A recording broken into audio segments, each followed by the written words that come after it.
Como eu falei para vocês, eu também sou um milagre. E eu passei 12 dias chorando, com muita febre. Me deu febre já naquela noite. Aí comecei 12 dias. Quando minha mãe voltou para casa, era final de ano, foi passar na casa dos parentes, o final do ano. E aí minha mãe me levava um dia, de manhã, de tarde, de noite no hospital. No outro dia, de manhã, de tarde, de noite no hospital. Por quê? Porque eu só gritava, gemia e chorava. E aí chegava no médico, como eu era um bebê muito gordinho, muito vermelhinha, toda fofinha, ainda sou, Jesus, tem misericórdia. O médico falava para minha mãe que ela estava com psicose de doença. Essa criança é saudável, mãe, pode voltar para casa. Aí eles passavam uma medicação de acordo com o que ela falava para eles, né? Ah, ela sente isso, ela chora assim, ela faz assim. E aí o médico falou, tá, então quando ela der febre, você dá isso aqui e tal. E ela geme, ela chora e não quer comer. E minha mãe passou 12 dias comigo dando a medicação. E nesse meio período, no 10º dia, quando fez 12 dias, mas eu já estava 10 dias sem o meu organismo funcionar mais. Então eu comecei a inchar. Eu já era fofa, eu fiquei bem grande. A minha mãe me disse assim, filha, era difícil de te carregar. E minha mãe estava gestante da minha 4ª irmã. Eu tenho umas 3 irmãs, na minha casa tudo menina, né? E a minha mãe estava grávida da minha irmã mais nova. Eu sou a 3ª. E aí ela falou assim, filha, era tão difícil de te carregar. E aí eu levava, pastor, uma menina da igreja, sabe? Que hoje ela ainda congrega lá onde a gente morou. E a irmã Regina. Só que ela era uma adolescente, então ela caminhava com a minha mãe para ajudar, com a bolsa, né? Porque ela ia para o hospital. Aí minha mãe falou que quando deu o 13º dia, ela estava pela 2ª vez no hospital. Quando ela chegou, e meus pais não tinham condições, não tinha plano de saúde, não tinha nada disso. Então ia no hospital público mesmo, né? E chegava, ela falou que naquela época eles davam um número. Aí a doutora lá de dentro falava, número tal, número tal. Aí as mães que estavam naquela recepção perceberam que eu não estava bem. Aí começou a conversar com a minha mãe. Eu estou contando o que eu ouvi da minha mãe. Quando eu comecei a louvar, que ela veio me contar. Ela disse assim, filha, as mães perceberam que você não estava bem. E aí começou a falar assim, o que o seu nenenzinho tem? Aí minha mãe falou assim, eu não sei, os médicos não conseguem descobrir. Mas ela já está 10 dias sem movimento nenhum do organismo dela, sem fazer as necessidades, e ela está inchando muito, e eu não sei mais o que fazer. Não sei mais o que fazer. E agora ela tem febres altíssimas, muito altas, e todas as vezes quando eu chego no médico, o médico olha, ela está sem febre, fala, não, seu bebê está dormindo, está tranquilo, está cheio de saúde, olha como é que está forte. E eu não sei mais o que fazer. E as mães falaram assim, olha, ela está bem ruinzinha, né? Porque ela chegou chorando e agora ela não está chorando mais, ela só geme. Aí minha mãe falou, pois é. Aí ela falou, por que a senhora não entra na nossa frente? Aquelas mães resolveram deixar a minha mãe entrar. Minha mãe entrou. Quando a minha mãe entrou, olha o que aconteceu, irmãos. Eu falei, ah, Jesus. Minha mãe entrou e a médica falou, número tal. Aí minha mãe deu o número que era dela. Sabe o que a médica disse para minha mãe? Quando eu estou atendendo, ninguém fura fila, pode voltar. Aí minha mãe voltou para fora, comigo no braço. As mães não entenderam muito bem, mas continuaram sendo atendidas. E minha mãe ficou lá mais umas 2 horas. Quando minha mãe chegou o número dela e ela foi atendida, a médica falou assim, põe a criança na maca. A minha mãe colocou eu na maca. Ela abriu a manta e perguntou para minha mãe, o que a criança tem? A minha mãe disse que falou assim, olha, eu não sei, por isso que ela está aqui. Aí a mulher colocou o estetoscópio, puxou os meus olhos e colocou o dedo na minha barriga. Aí minha mãe falou, filha, quando ela fez isso no seu corpo, ficou um buraco bem grande do dedo que ela empurrou. Aí ela virou, se sentou bem friamente e disse assim, olha, começou a assinar um papel e disse assim: você quer que eu examine um cadáver? Essa criança já está morta. A minha mãe: não, eu cheguei com a minha filha viva aqui, estou tentando ser atendida e a senhora não quis atender ela. Não, para mim agora, que eu estou atendendo, a criança chegou morta. Aí escreveu no papel: por negligência dos pais, a criança veio a óbito. Começou uma confusão, óbvio, dentro do hospital. A minha mãe grávida, a menina querendo chamar a polícia, as mães que estavam começando a gritar porque falaram que não ia querer ser atendida por aquela médica. Então foi uma confusão. E minha mãe gestante começou a passar mal. Aí a médica virou e falou: por favor, a senhora se retire e leva a criança. E deu o papel para ela e falou assim: você vai descer 2 andares e vai entregar o papel junto com a criança, porque está muito confuso aqui. A senhora, por favor, você está vendo que vocês estão acarretando aqui no consultório? Aí minha mãe foi meio que expulsa dali e saiu comigo meio sem saber para onde ir. Ela desceu, no meio do caminho ela parou e falou para a menina assim: Regina, eu estou passando muito mal, eu preciso me sentar. Aí ela sentou e aí minha mãe começou a querer desmaiar. Aí a menina me apoiou na cadeira do lado, no corredor, e chamou: ela está grávida, ela está passando mal. Aí vieram umas enfermeiras, começaram a olhar minha mãe, só que ninguém nem sabia o que tinha acontecido lá em cima comigo. E aí minha mãe passava mal e voltava, passava mal, e as enfermeiras cuidando dela, e a menina falou: ela está passando mal e ela está grávida, ela está grávida. O que aconteceu, irmãos?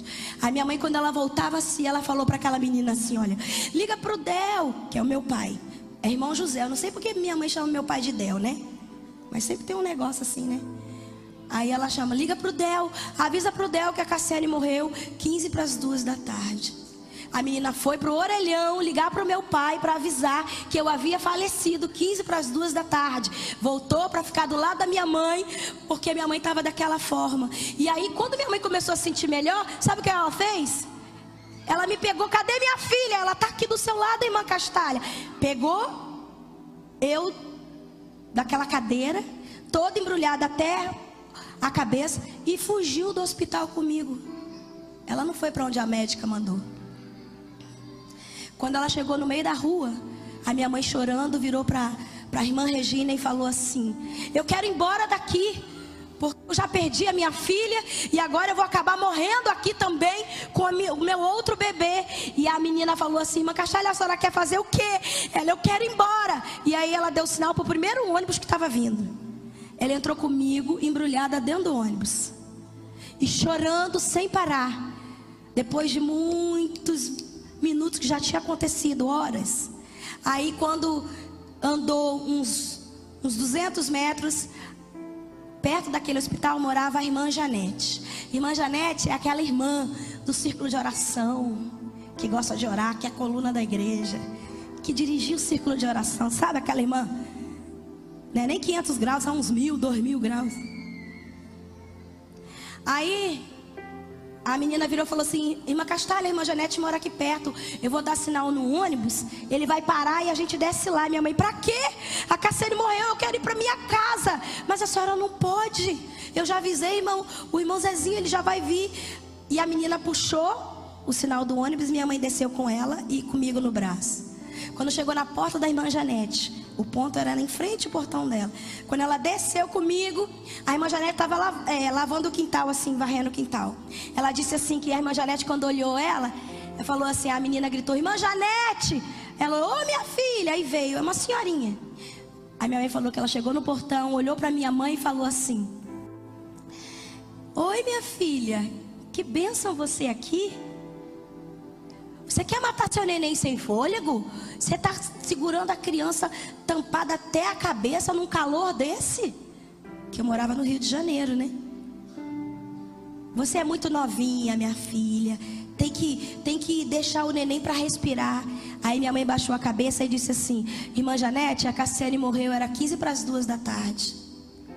Aí a velhinha olhou no relógio, já ia dar 5 horas da tarde. Aí ela abriu o portão, fez assim, ó: minha filha, entra.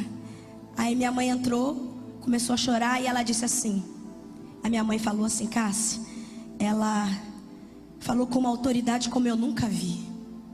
Ela disse assim: Castalha, você esqueceu do Deus que nós servimos? O Deus que ressuscitou Lázaro depois de 4 dias? O Deus que é dono da vida, que dá e tira e tira e dá. A minha mãe falou assim para mim: Cássia, quando ela falou isso para mim, eu quero te dizer que eu não fui lá para ver milagre acontecer, não. Eu fui até porque eu fui carregada, eu fui levada.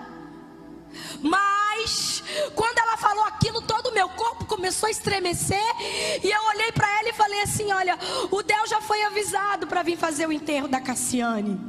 Aí ela falou assim: olha, eu creio e sirvo a um Deus dono da vida. Aí minha mãe falou que só abaixou a cabeça e a velhinha me tomou dos braços dela. A irmã Janete me toma dos braços dela. A minha mãe falou assim: Cássia, ela fraquejou assim, ó, de tão pesada que você estava. Tinha um banquinho no meio do quintal. Ela apoiou você no banquinho, chamou a menina para apoiar bem o seu corpo. Foi lá dentro, pegou a unção, aleluia. E ela disse assim: filha, aleluia, Deus ainda fala.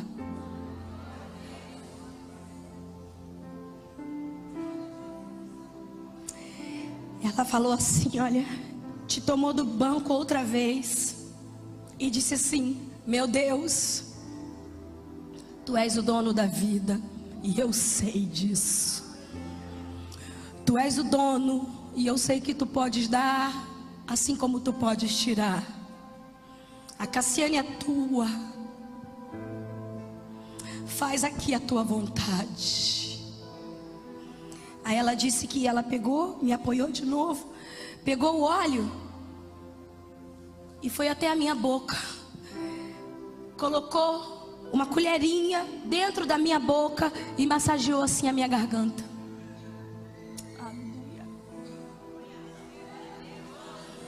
Ela falou assim: Cassiane, em meio, não deu 10 segundos que ela estava fazendo assim, de repente todo o seu corpo começou a estremecer.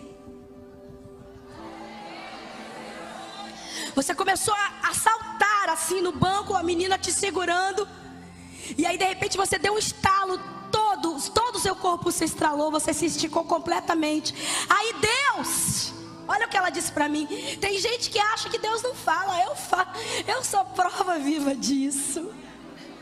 Deus usou aquela mulher para minha mãe e disse assim: ó, minha filha, eis que estou devolvendo a vida a este botão, cuida bem dele porque ele não é mais teu, é meu.